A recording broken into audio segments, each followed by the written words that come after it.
Saudações, bem-vindos ao Primeiro Plano. E esse é um dos vídeos mais aguardados por vocês aí do canal, que é o Melhores Filmes do Ano passado, no caso, né, 2021. Eu sempre faço essa lista e é uma lista bem complicada de fazer, e esse ano foi particularmente complicada porque eu não anotei nenhum filme que eu assisti. Então, quer dizer, no começo do ano eu comecei anotando, depois eu parei por volta de março e eu não anotei mais nada, então foi uma lista que eu tive que fazer muito aí pela memória dos filmes que tinham me marcado, dos posts que eu fiz pelo Instagram e olhando também nas plataformas de streaming e plataformas de festivais e mostras. Mas enfim, fechei a minha lista e eu tô mudando ela o tempo inteiro porque, enfim, listas são desse jeito. Provavelmente amanhã, quando eu ver, eu já vou querer mudar alguma coisa de lugar, mas acontece, gente, é assim, e uma hora eu tenho que gravar, então eu fechei a lista. Pouco antes de gravar eu já mudei ela de novo, mas enfim, vou deixar ela assim, e eu trouxe aqui pra vocês os melhores filmes que eu assisti no ano passado. Eu sempre trago os 10 melhores filmes, só que como eu vejo muita coisa, eu fico com dó de deixar tanta coisa boa de fora. Então eu sempre faço uma vinhetinha com vários outros filmes que eu gostei muito no ano, e esse ano não vai ser diferente, eu vou fazer. Mas antes de entrar pra lista, eu queria só falar um pouco dos critérios que eu uso para fazer a minha seleção de filmes.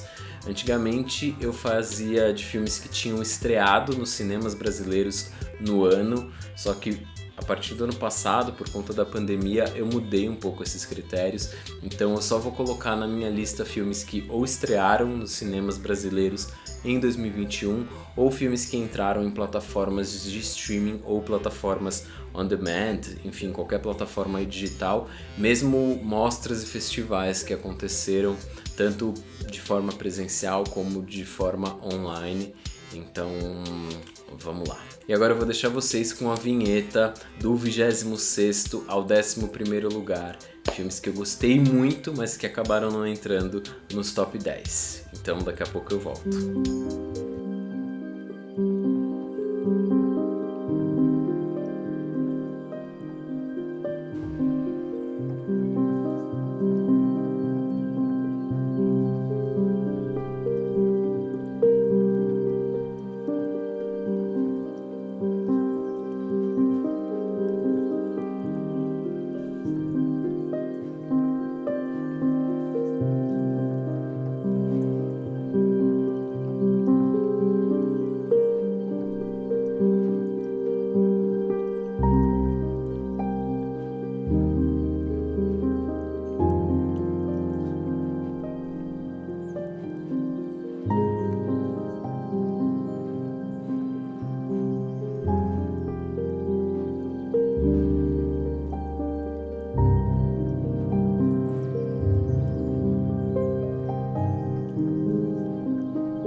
Então esses filmes eu gostei muito de ter assistido o ano passado.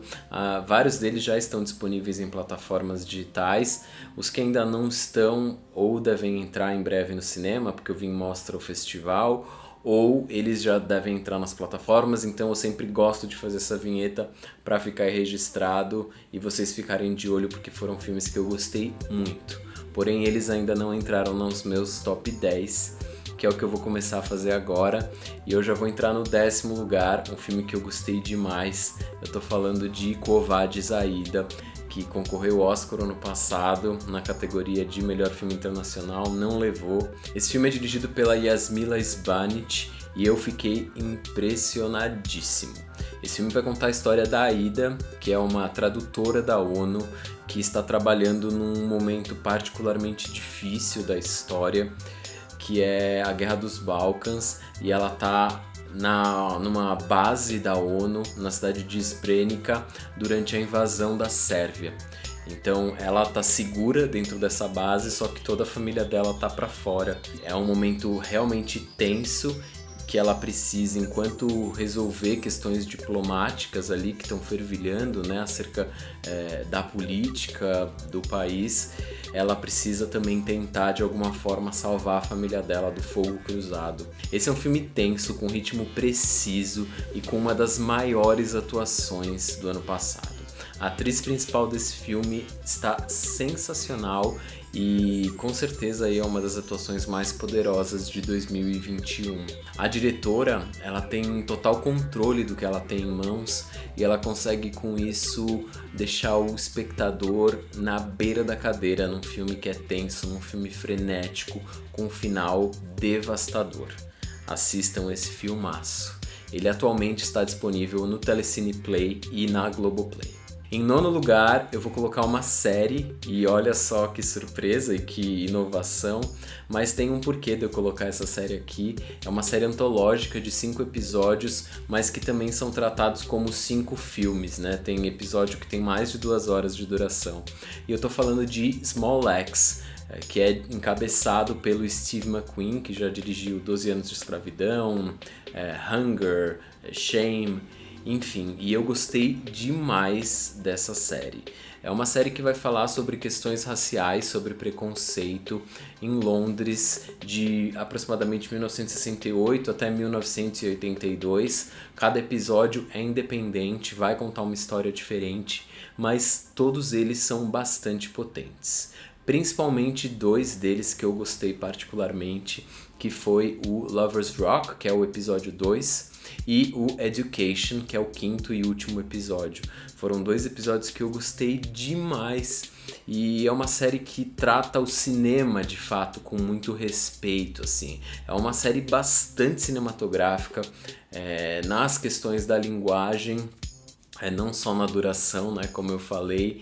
E, enfim, é uma série que me impressionou muitíssimo. O primeiro episódio também ele é sensacional, que é o Mangrove, que é o maior episódio, acho que ele tem quase 2 horas e meia aí. Assistam porque vale muito a pena. É uma série, mas que você vai ver aí 5 filmes durante essa série, muito bem feitos e encabeçados por esse diretor que tem muito a dizer ainda no cinema. Então Small Axe ficou no meu 9º lugar da lista e ele está disponível na Globoplay. Em 8º lugar eu vou colocar um filme que estreou na Netflix no final do ano passado e que está fazendo um burburinho aí, principalmente para as premiações e o Oscar desse ano. Eu tô falando de Ataque dos Cães, da diretora Jane Campion. O filme vai contar a história de 2 irmãos, o Phil e o George, e eles comandam uma fazenda que receberam de herança da família e eles são 2 opostos. O Phil é um cara tirano, é um cara grosseiro, um cara bruto, enquanto o outro é um homem muito gentil e solícito. E o filme vai brincar muito bem com essas relações. Quando o George acaba se casando com uma viúva que é brilhantemente interpretada pela Kirsten Dunst, essas relações ali vão se abalar muito. Principalmente por conta do filho dessa viúva, que é um garoto bastante efeminado e que vai despertar no Phil questões muito particulares e que ele mesmo deixa escondido para todo mundo. É um filme que muita gente está chamando de um anti-western ou um faroeste às avessas, E é um filme que vai discutir muito masculinidade e desejos reprimidos de uma forma nada óbvia, com uma decupagem muitíssimo interessante e um jogo de personagens que funciona muito bem. O elenco desse filme tá primoroso, a Kirsten Dunst, como eu falei, e também o Benedict Cumberbatch no papel do Phil e o Jesse Plemons no papel do George, que é o irmão dele. O papel do George ele é um pouco mais superficial que os outros, mas ainda assim ele carrega uma força muito interessante para as relações de todos esses 4 personagens principais. É um filme nada óbvio e que vai abalar as estruturas de quem provavelmente vai buscar um filme de bang bang, né, de faroeste comum. É um filme que vai disputar relações de poder e desejos reprimidos de uma forma bastante inovadora, e é um filmaço que se utiliza muito bem das paisagens e da ambientação para contar essa história. Vale muito a pena e, como eu falei, está disponível na Netflix. Em 7º lugar, eu coloquei um musical, e não podia ser diferente, um musical mais inovador aí dos últimos tempos. Eu estou falando de Annette, do Leo Carrá. Para quem não conhece o trabalho do Leo Carrá, eu sugiro que você corra atrás, porque ele é um diretor francês que tem filmes incríveis, e eu tava já bem empolgado com Annette, e quando eu vi, eu me surpreendi, porque eu já tava esperando uma coisa doida e eu me surpreendi ainda mais de forma super positiva. Annette vai abordar a relação amorosa do comediante Henry com a cantora de ópera Anne, que eles formam um casal bastante improvável e inesperado, e dessa relação nasce a filha do casal, que dá título ao filme, que é Annette. E a Annette, ela tem poderes aí peculiares, digamos assim, e a gente vai acompanhar um pouco da trajetória desde do começo da relação desse casal até o nascimento dessa filha, e aí um tempo depois. E o Leo Carrá faz com Annette um filme completamente louco, inesperado, provocador, e que por diversos momentos não é um filme fácil, eu já aviso. Mas ainda assim é um filme que me pegou de jeito. As músicas do filme eu gosto demais, e toda a construção desses personagens, dessa relação. É um filme que vai discutir também essa questão das relações abusivas, relações de poder, e de como isso interfere nas relações. O Adam Driver e a Marion Cotillard estão sensacionais, cantam aí durante o filme, e tem uma fotografia belíssima que eu acho que conversa muito bem com toda a estética do Leo Carrá. Mas eu já aviso que não é um musical fácil, porém vale cada segundo. O filme atualmente está disponível pela plataforma MUBI. Em 6º lugar está o filme japonês Roda do Destino, do diretor Ryusuke Hamaguchi. Esse é um diretor que está despontando aí. Ele tem um novo filme já, que é o Drive My Car, que eu tô doido para assistir, e que com certeza vocês vão escutar muito falar nesse filme em 2022. Mas Roda do Destino foi um filme que eu assisti na Mostra Internacional de Cinema desse ano. Ele entra em cartaz hoje nos cinemas. Eu tô gravando esse vídeo no dia 6 de janeiro e provavelmente em breve deve estar aí nas plataformas digitais. Roda do Destino vai contar 3 histórias diferentes, é como se fossem 3 curtas dentro de um longa, e eles vão abordar temáticas muito similares. Eles vão falar sobre amor, sobre desejo, sobre paixão, com uma carga erótica, com uma carga dramática também, muito impressionante. É um filme construído com muita sutileza nas 3 histórias. A primeira história vai contar a relação de 3 personagens, 2 homens e uma mulher. A segunda história vai contar a relação de uma mulher que tem um desejo aí por um professor. E a terceira, e na minha opinião, a história mais interessante, vai contar a história de 2 mulheres que acabam se reencontrando depois de muitos anos. O filme ele é carregado de sutilezas, mas não é por isso que ele não seja profundo. Eu acho que é exatamente por isso que ele é muito profundo. É um filme que carrega nos diálogos uma força tremenda, mas que também está nos silêncios, nas pausas, uma riqueza ímpar. O Hamaguchi, ele sabe contar uma história e, como eu falei, com muita delicadeza, com muita simplicidade. Os filmes, eles prezam aí pela naturalidade, pelo tempo da cena. Então, embarque nessa jornada assim e se apaixone por esses personagens de um filme que é bastante especial e que em breve aí deve todo mundo poder assistir. O quinto filme da minha lista é um filme da Finlândia chamado O Cego que Não Queria Ver o Titanic. É um filme de um diretor chamado Timo Nicki e eu assisti esse filme durante a Mostra Internacional de Cinema de São Paulo e eu fiquei emocionadíssimo, tanto pela forma como pelo conteúdo. Esse filme vai contar a história do Jaakko, que é um cara que é cego e que ele tá preso a uma cadeira de rodas. Ele vive sozinho e ele conhece de forma online uma mulher com quem ele começa a se relacionar através do telefone e ele sonha em encontrar com ela. E por conta de uma questão na vida dessa mulher, ele decide ir visitá-la, mas para isso ele precisa da ajuda de algumas pessoas nesse caminho até o encontro com essa mulher.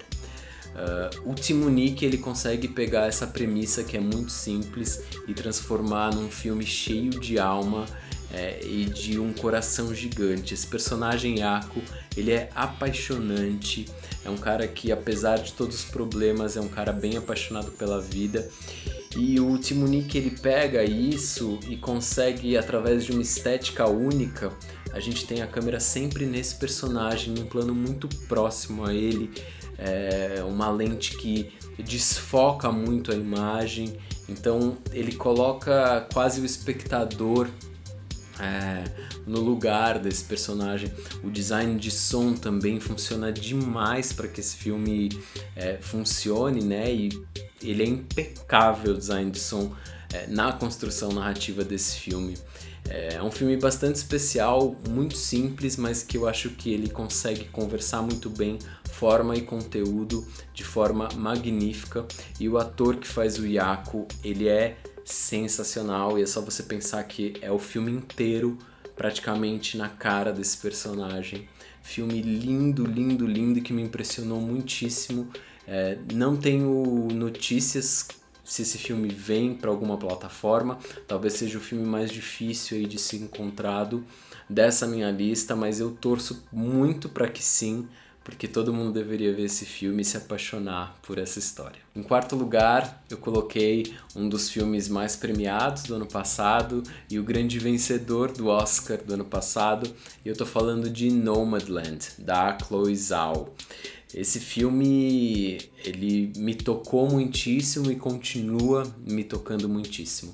Nele a gente acompanha a Fern, que é uma mulher que depois da crise econômica ela acaba perdendo praticamente tudo e ela vai morar dentro de uma van e de forma nômade ela vai viajando pelos Estados Unidos à procura de trabalhos temporários, trabalhos sazonais. E essa é uma realidade de muitos norte-americanos depois dessa crise econômica, e a Chloe Zhao consegue mostrar toda essa comunidade nômade norte-americana de forma belíssima.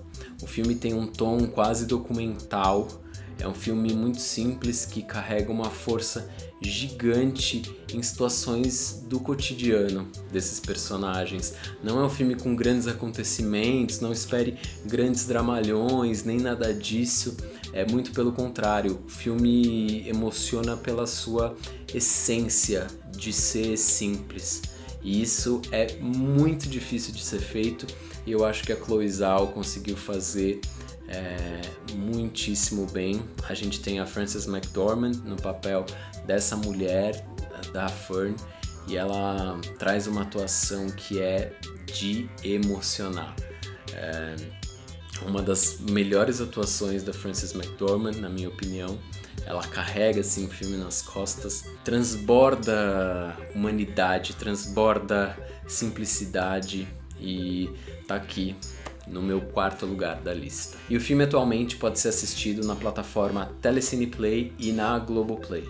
Em terceiro lugar, talvez foi um dos filmes que eu mais chorei da minha lista, que me emocionou muitíssimo. Eu tô falando de Pequena Garota. E esse é um documentário francês que vai acompanhar a luta da família da Sasha, que é uma garotinha trans que luta para que a escola reconheça ela como uma garota e não como um garoto. E esse é um documentário muito especial porque ele acompanha a luta de fato dessa família para que essa garota seja aceita como ela é. E é muito emocionante. É um documentário que trata com muito respeito essa família. Ele não apela em nenhum momento, ele não é apelativo, ele não é moralista, mas ele é bastante humano, assim. O diretor, o Sebastian Lifshitz, ele consegue uma proximidade e uma confiança do objeto dele, que é essa família, que eu acho que traz uma carga bastante especial e única para o filme e o torna muito delicado e bonito. É um trabalho bastante impressionante sobre um assunto que é muito delicado e que fez de Pequena Garota um dos melhores filmes que eu assisti o ano passado. Esse filme ele passou em alguns festivais, ele entrou em cartaz nos cinemas, em poucas salas, e atualmente ele pode ser alugado através da plataforma Google Play ou Apple TV. O segundo lugar é um filme muito especial e que quando terminou eu tava num estado de êxtase. Eu tô falando de Pegando a Estrada, do Parra Panahi, um filme iraniano de um diretor que é jovem, ele é filho do Jafar Panahi, né, o grande diretor iraniano. Ele traz um cinema pra gente muito diferente do cinema do pai, que eu já sou muito apaixonado. E no filme a gente acompanha a viagem de uma família, que é uma viagem um tanto misteriosa, porque de cara a gente não entende muito bem para onde esses personagens estão indo ou por que eles estão agindo da forma que eles estão agindo, mas aos poucos o diretor vai nos dando pistas e vai nos apresentando e construindo toda a relação desses personagens dentro desse carro.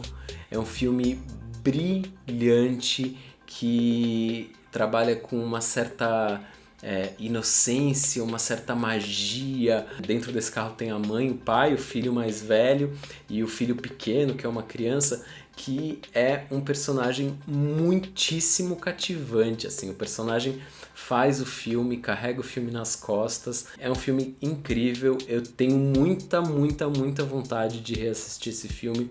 Eu espero que em breve ele entre em alguma plataforma ou mesmo entre em cartaz no cinema. Eu assisti ele na Mostra Internacional de Cinema ano passado e foi um filme que me marcou de uma forma única pela honestidade, pela leveza e pela forma brilhante com que o Parra Panahi consegue contar a história dessa família, das relações dele e dessa viagem. É sensacional. E em primeiro lugar, eu vou colocar mais um filme norte-americano que eu fiquei muito impressionado, era um dos filmes que eu estava mais aguardando para assistir, e quando eu terminei de assistir esse filme, eu só aplaudi. Eu estou falando de First Cow, da diretora Kelly Reichardt. Esse é um filme norte-americano de 2020, mas que veio para o Brasil só ano passado. E o filme conta a história do Cookie, que é um cozinheiro contratado por um grupo de homens que estão numa expedição de caça de peles e que durante essa viagem ele conhece o King Lu, que é um chinês que está fugindo de russos que querem o pegar, né? E a gente vai acompanhar a amizade desses dois personagens. Esse talvez seja um dos filmes mais simples da lista, mas é exatamente por isso eu falei sobre a simplicidade no filme Nomadland. E aqui eu acho que a Kelly Reichardt, que é uma diretora que faz isso como poucos diretores conseguem fazer, né? Trabalhar com a simplicidade das relações humanas, ela consegue aqui trabalhar muito bem a relação desses dois personagens, porque ela vai falar de uma forma muito honesta, de uma forma muito humana sobre a amizade de dois homens. Simples e sem grandes acontecimentos, First Cow ele impressiona pela força com que o filme carrega ao retratar o banal, ao retratar o cotidiano, porque é através desses pequenos diálogos, dessas pequenas situações que a diretora consegue mostrar um filme sobre relações de amizade de um jeito muito honesto, assim como poucas vezes eu consegui ver no cinema. Assim como o Ataque dos Cães, ele traz essa questão do western americano, mas de uma forma completamente repaginada, ao falar sobre a amizade entre dois homens, de uma forma muito bonita e muito emocionante. Então ele está aqui no primeiro lugar na minha lista. Esse filme atualmente pode ser assistido através da plataforma MUBI. Então é isso, esses foram os meus filmes favoritos de 2021. Espero muito que vocês tenham gostado.